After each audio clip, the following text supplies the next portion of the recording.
And he was like, why are you asking me that? I don't want to talk about it alone, blah blah blah. And I'm like, sir, I'm asking you a simple question, like it doesn't have to be like this. It's getting really loud and really like mad and like just going all over the place. And I'm just like, sir, you need to calm down. Like it's never that serious. Like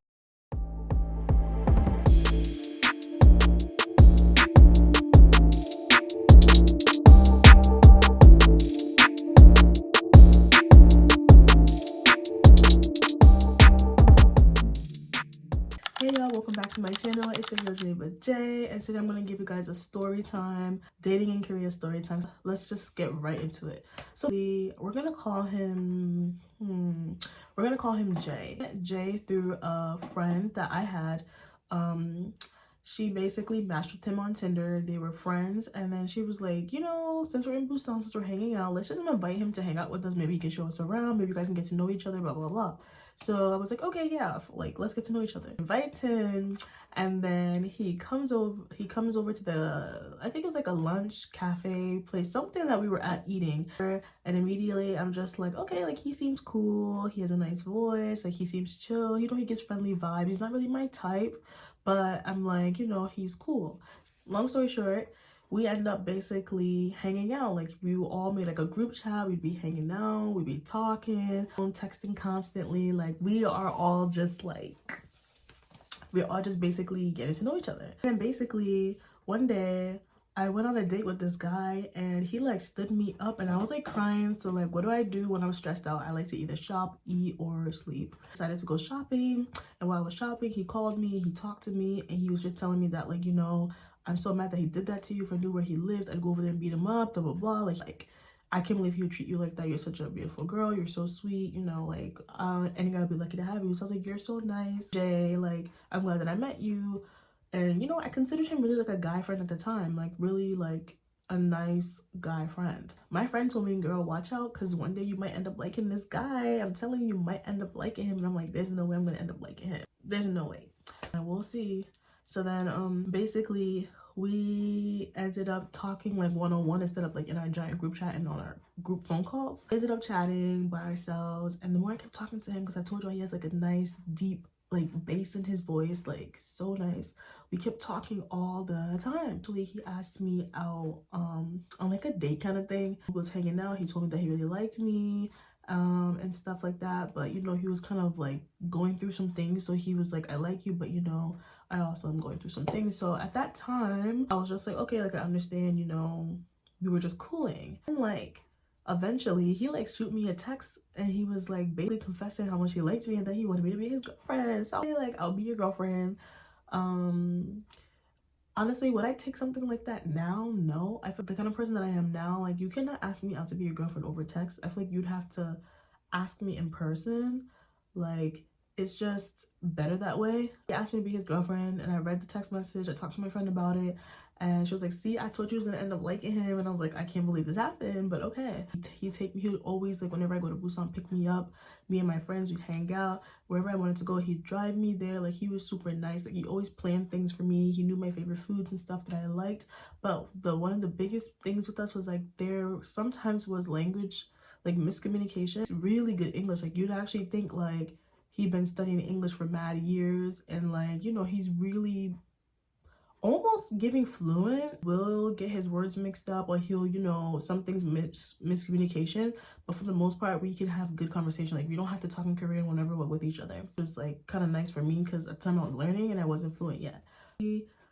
How we got into this whole conflict thingy was the day that he decided to end things was because he told a story about how he got revenge on his friends because they did not tell him about how his ex was cheating on him. Like they knew about it and they didn't tell him.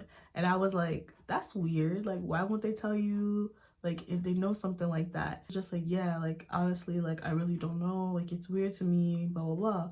So are you guys still friends? Like what happened? He was like, yeah, we're friends now, like they know not to mess around with me. And I'm like, so they know not to mess with you, like what does that mean?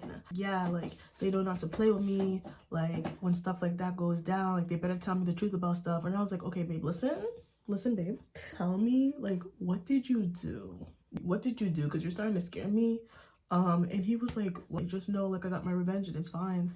And I was like, okay, but like, it sounds like it was crazy, like you did something crazy, because it's a group of people now to not mess with you. And like, and he said like he did something to them that was like really crazy, but he doesn't want to talk about it. And I'm like, what the freak? I mean, they're still alive, but at the same time, it's like, what did you do to these people? And he was like, why are you asking me that? I don't want to talk about it, let's just leave it alone, blah blah blah. And I'm like, sir, I'm just asking you a simple question, like it doesn't have to be like this. It's getting really loud and really like mad and like just going all over the place. And I'm just like, sir, you need to calm down. Like, it's never that serious. Like, now you're making me feel like I'm doing something bad by just asking you, like, what did you do? You're the one who brought it up in the first place. I don't want to talk about this. I'm at the library right now. I have to study, because I think he was like a computer science major or like something within the sciences. Like, call me when you're done. Like, just don't be mad at me. You brought it up, I wanted to know, and that's that. And then he hangs up. And then I didn't hear from him all night, y'all. Almost until like literally late in the evening. He finally calls me and I'm like, hey, how are you? Like, we haven't talked all day today. Like, I've been sad. Like, I really feel like, did I like really hurt your feelings? Like, what happened? And I'm fine. Like, I'm okay. Like, da da da. And I'm like, you're not fine. Like, I can hear it in your voice that you're not fine. And then he took like a deep breath. He was like, I'm not fine. Actually, Geneva, we should break up. I'm like, what? Like, what just happened? I mean, like, we should break up. And he break up because it's the simple fact that I was telling you how I felt and you weren't listening to me, and I just didn't like that. He's like, you know what, I actually think that we're better being just off as friends, because I like our vibes when we're friends, but when we're dating, I just feel like it's too much pressure for me, and you know, I'm still lovesick about like what happened to me with my ex. Like, I can't know, women just make me feel like nervous and make me feel anxious and make me feel like I can't trust them, and his ex did to him made him feel X, Y, and Z, therefore he doesn't want to be with me, and that he's sorry for leading me on. And then he goes to proceed and say like, but you'll be fine though. What? He was like, you'll be fine. He's like, I know you're crying right now, like, it's okay. He was like, you'll forget about me after a couple of weeks. He was like, I've been dating for a week anyway, so. And then he was like, why don't you just go make yourself some tea? Why don't you just, you know, go put your favorite tea bag in there, sit down, you know, watch something good, get some good food, eat it and drink it. He's like, do you even know it? You'll be over me. Man is crazy. Like, this man is crazy. Like, what possessed you to even say that to me right now? Like, and then I was just cussing him out, because I was like, why would you say that? And then eventually I was still crying, so I'm like, I can't believe you just broke up with me because I asked you a question.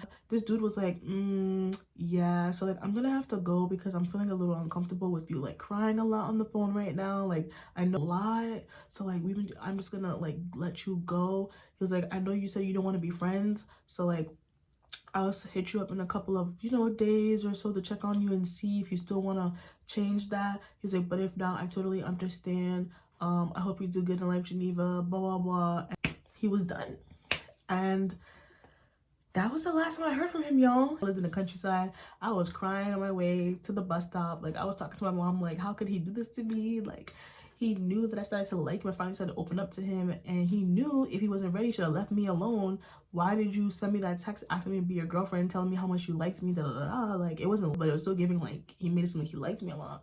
To just end it, like, it was giving confusion. And that's when it goes into, like, another thing. Like, dudes over there be so confused, like, at times, which is like, you as a foreigner, you just have to actually, like, do what you went there to do. Pay too much mind into the whole dating culture like that, because it's like, it will do your head in. Like, once I started to focus more on myself and start hanging out and like not trying to date or be on dating apps or anything like that, like, after some time, like, the amount of stress that was like got off of me was crazy. Like, sometimes it can be too toxic. Like, even when I go clubbing, even if I was like going out somewhere and like dudes would try to talk to me and whatever, I just started like not taking them too seriously. I'm not saying all Korean guys are like that, but I just take them not too seriously, because I'm just like, at the end of the day, like, I know I want to date with intentions, and some of y'all don't want to date with intentions. Therefore, I'm gonna live my life. I'm gonna turn up. I'm gonna have fun.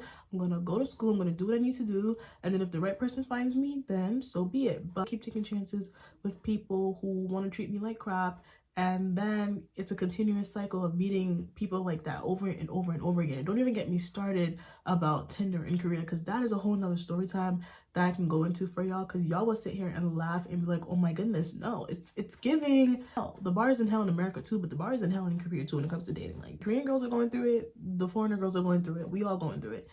For the story time, y'all, let me know if y'all want to hear any more dating in Korea story times or Korea story times at all. I got y'all, and thank you guys so much for watching. Subscribe and click the bell, and stay tuned for more videos by your girl Geneva J, and I'll see you guys in my next video. Bye.